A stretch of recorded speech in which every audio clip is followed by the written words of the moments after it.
साल है 124 हमारा ग्रह जल रहा है। भारत में भीषण गर्मी की लहरों से लेकर यूरोप में विनाशकारी बाढ़ तक जलवायु परिवर्तन के परिणाम अब दूर का खतरा नहीं है।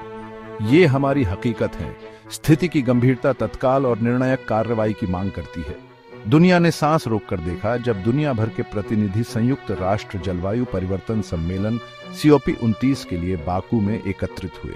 उम्मीद हवा में थी, एक नाजुक उम्मीद कि राष्ट्र अंततः चुनौती का सामना करेंगे और एक स्थायी भविष्य की ओर एक रास्ता बनाएंगे। दांव पर अब पहले से कहीं ज्यादा लगा है। वैज्ञानिक अपरिवर्तनीय बिंदुओं की चेतावनी देते हैं, जिसके आगे हमारे पारिस्थितिक तंत्र का ताना बाना ही उजड़ सकता है। जलवायु परिवर्तन के आकलन के लिए अग्रणी अंतरराष्ट्रीय निकाय intergovernmental panel on and climate change ने ग्रीन हाउस गैस उत्सर्जन में तत्काल और भारी कमी की आवश्यकता पर जोर देते हुए तेजी से गंभीर चेतावनियां जारी की हैं।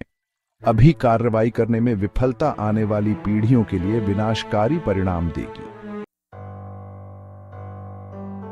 COP29 हालांकि उम्मीदों पर खरा नहीं उतरा।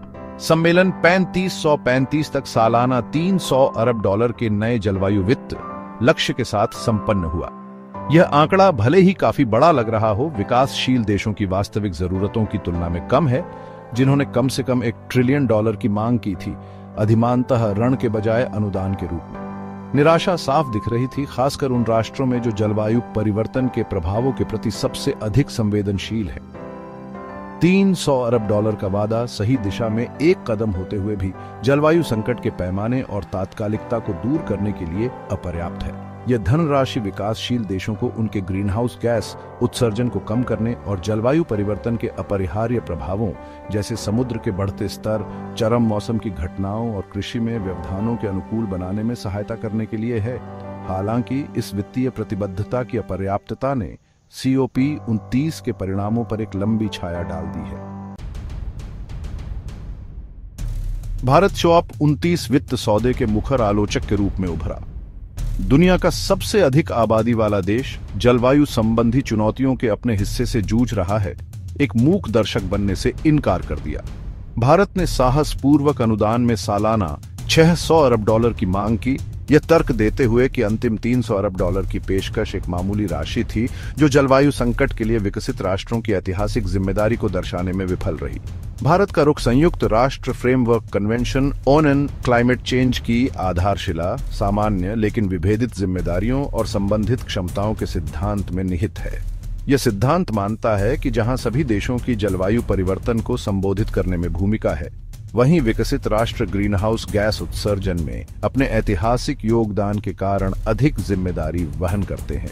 भारत कई अन्य विकासशील देशों के साथ तर्क देता है कि अमीर देशों का नैतिक दायित्व है कि वे विकासशील देशों को स्वच्छ ऊर्जा स्रोतों में संक्रमण और बदलती जलवायु के अनुकूल बनाने में मदद करने के लिए वित्तीय और तकनीकी सहायता प्रदान करें।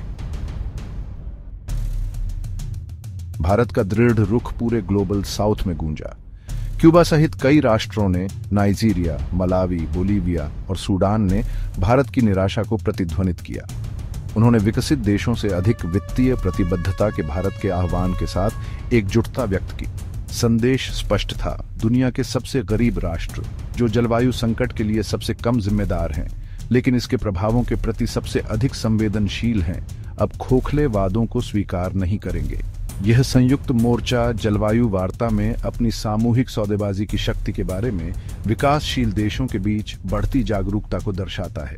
भारत के रुख के समर्थन से अन्याय की साझा भावना और जलवायु वित्त के प्रति अधिक न्यायसंगत दृष्टिकोण की तत्काल आवश्यकता पर प्रकाश डाला गया है।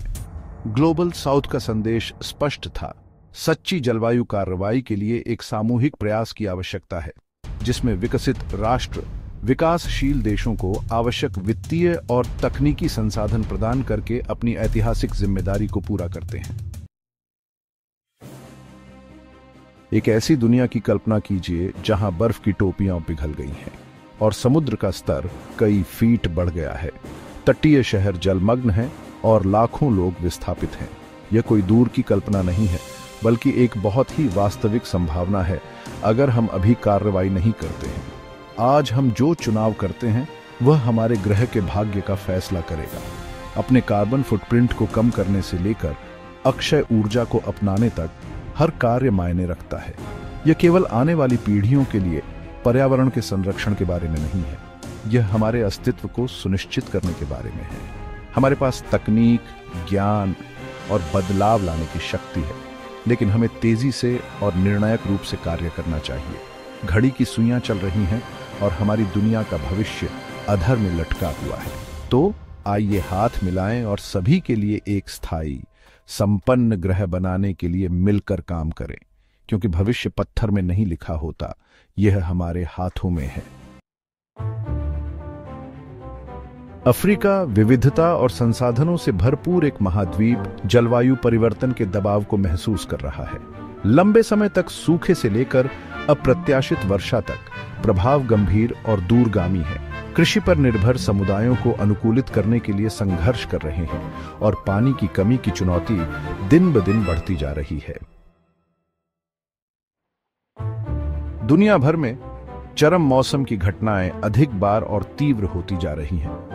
तूफान, बाढ़ और जंगल की आग समुदायों को तबाह कर रहे हैं, जिससे जान माल का नुकसान हो रहा है और भारी आर्थिक क्षति हो रही है। ये घटनाएं जलवायु परिवर्तन को संबोधित करने और हमारे समाजों में लचीलापन बनाने की तत्काल आवश्यकता की स्पष्ट याद दिलाती हैं। एशिया और अफ्रीका में हीटवेव अधिक आम और अधिक घातक होती जा रही हैं। तापमान अभूतपूर्व स्तर तक बढ़ जाता है, जिससे लोगों के लिए काम करना, पढ़ाई करना और यहां तक कि जीवित रहना भी मुश्किल हो जाता है। संवेदनशील आबादी, विशेष रूप से बुजुर्ग और बच्चे, सबसे अधिक जोखिम में हैं। प्रभावी गर्मी शमन रणनीतियों की आवश्यकता पहले कभी इतनी महत्वपूर्ण नहीं रही। चुनौतियों के बावजूद उम्मीद है, दुनिया भर के समुदाय जलवायु परिवर्तन से निपटने के लिए एकजुट होकर साथ आ रहे हैं। जमीनी स्तर के आंदोलनों से लेकर अंतर्राष्ट्रीय समझौतों तक लोग हमारे ग्रह की रक्षा के लिए कार्रवाई कर रहे हैं। साथ मिलकर काम करके हम सभी के लिए एक स्थायी भविष्य बना सकते हैं।